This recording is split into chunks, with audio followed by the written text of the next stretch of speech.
शेर और खरगोश की कहानी। पहले सब्सक्राइब करें फिर सुने। एक जंगल में भारसुक नामक बलशाली शेर लायन रहा करता था।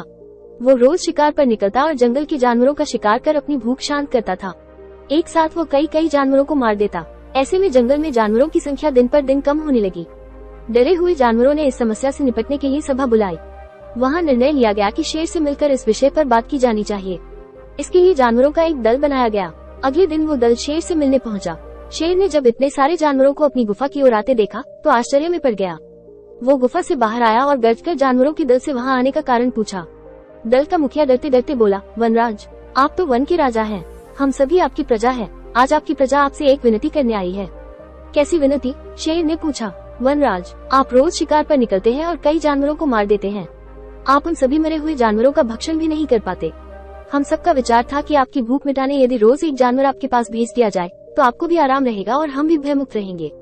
शेर को बिना मेहनत शिकार प्राप्त हो रहा था, इसलिए उसने यह निवेदन स्वीकार कर लिया, किंतु साथ ही चेतावनी भी दी कि जिस दिन उसके पास जानवर नहीं पहुंचेगा उस दिन वो सबको मार डालेगा। उस दिन के बाद से प्रतिदिन एक जानवर का चुनाव कर उसे शेर के पास भेजा जाने लगा। अब शेर दिन भर गुफा में पड़ा आराम करता रहता।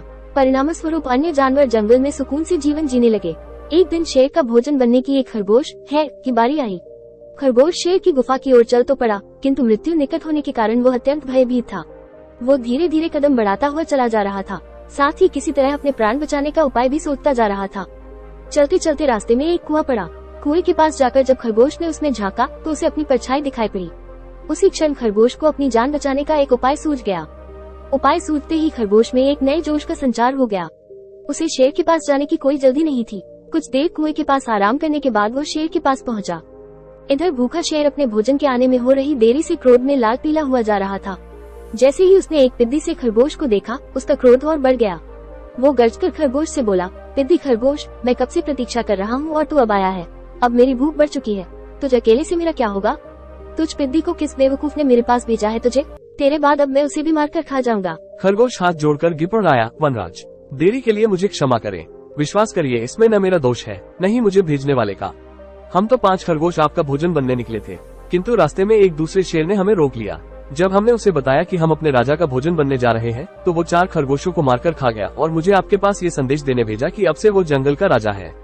ऐसा कहा उसने। शेर गुस्से में दहाड़ा, जी वनराज, उसने आपको लड़ाई के लिए ललकारा है। उसने कहा है कि वो आपको मारकर इस जंगल में एक अक्षत राज करेगा।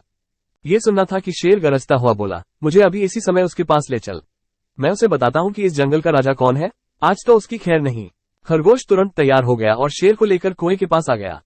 कुएं को दिखाते हुए वो बोला, वनराज, ये उस शेर का दुर्ग है, वो इसी दुर्ग में रहता है, आप दुर्ग के द्वार से उसे ललकारिए। शेर ने कुएं में झांक कर देखा तो उसे अपनी परछाई नजर आई।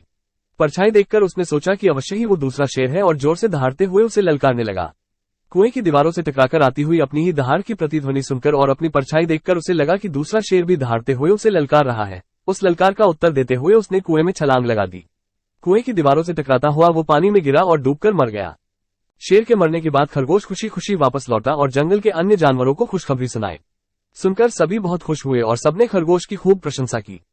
सीख, बुद्धि बल सबसे बड़ा बल होता है, इसलिए मुश्किल घड़ी में सदा बुद्धिमानी से काम लेना चाहिए। बुद्धि का इस्तेमाल कर हर समस्या का समाधान किया जा सकता है।